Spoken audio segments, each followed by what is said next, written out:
I didn't know what was going on. I just knew I had never felt like that before, and felt very dizzy. I got up and I noticed that I was stumbling, and I didn't understand why. And I just thought, oh my God, I'm really tired. They say I was born with it, so it was gonna happen eventually anyway. You can either have a bleeding stroke, which involves a leakage out of one of the brain blood vessels, or you can have what's called an ischemic stroke, and that involves a blockage of a brain blood vessel where not enough blood and oxygen is getting to the tissue, and the tissue, as a result, dies. 2 million of those cells will die every minute that the blood vessel is blocked. So the quicker you can restore blood flow, the greater the opportunity to prevent the disability that's associated with stroke. There are a variety of symptoms of stroke that can be present. We like the public to be aware of the acronym FAST: facial droop, arm weakness, speech problems. That means that once those symptoms are present, you need to contact 911 right away and get directly to the emergency department. The stroke that I had was diagnosed as a left pontine stroke, which is a stroke that affects the back of your brain. I felt dizzy and all that, and when I felt that dizziness, I immediately took 2 Bayer aspirin, called 911. There is a misperception that stroke is only a disease of men or disproportionately affects men, but in fact it heavily affects women as well. When I fell to the floor, I began putting my feet up underneath me, trying to get up. And I noticed I just couldn't do it.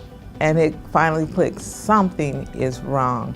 So I called out to my daughter, who is a police officer. She came and she says, Mama, what's wrong? And we talked, and she said, Mama, look your tongue out, because that's a part of her training. And as I did, she knew exactly what was going on. She says, Mama, you're having a stroke. And she immediately called 911. So we're trying to promote the need to come to the emergency room right away, and that is particularly important for minority communities, African American communities, and Hispanic communities, because they are disproportionately affected by stroke. Justin had an AVM, which is an arteriovenous malformation. He had a rupture of a vein in his brain that caused the brain bleed. And the brain bleed is what actually caused the stroke.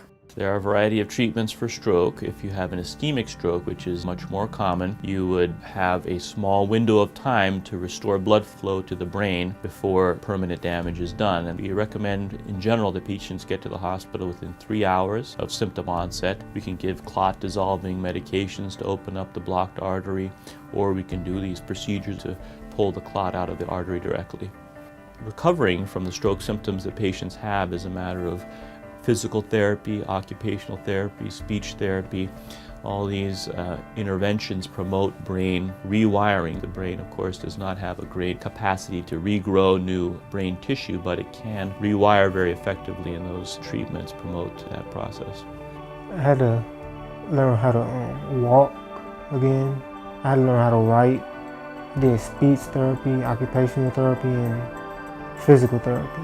Strokes can be prevented by knowing the risk factors for stroke. So there are certain diseases which make you predisposed to stroke, and you can, of course, by living a healthy lifestyle, reduce the incidence of those diseases, and those would be things such as high blood pressure, diabetes, high cholesterol. Also, sleep apnea is one which is underappreciated. So things like regular exercise, balanced diets, these things will, of course, reduce the incidence of high blood pressure and diabetes. I've changed my eating habits. I exercise more, but my medications, I am more faithful to taking my meds. I take my blood pressure twice a day. There is a misperception that patients, what they have immediately is what they have in the long term. But in fact, a large percentage of patients will recover to near normal levels within 6 to 8 weeks after a stroke.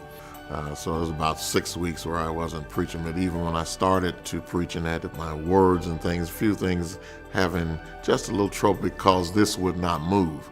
But as you know, I went through therapy, and of course you can see I'm back to normal. No one would know that I had a stroke unless I told them. When it first happened, the pain, I can't even explain how bad it was hurting.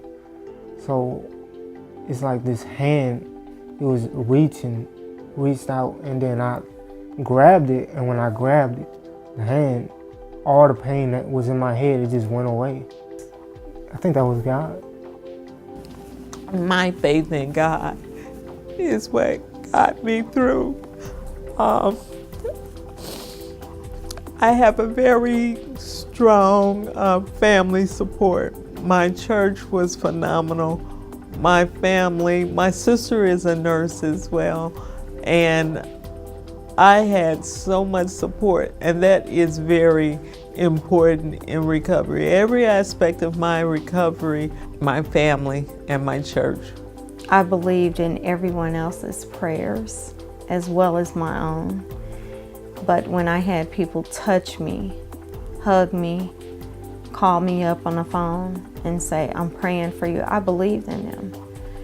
We rely on our pastors and our church family to help us through any crisis. Our pastors have to get involved and help save their congregation. I never really let it get me down, you know. Just knew it was something that I was going to have to recover from and do what I needed to do if I wanted to get back to my normalcy. So. I knew I wanted to be normal again.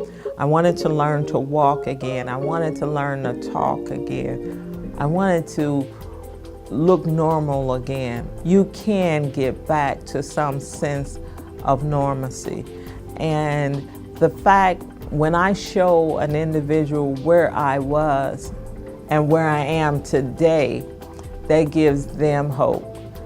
One day at a time. You just gotta take it one day at a time.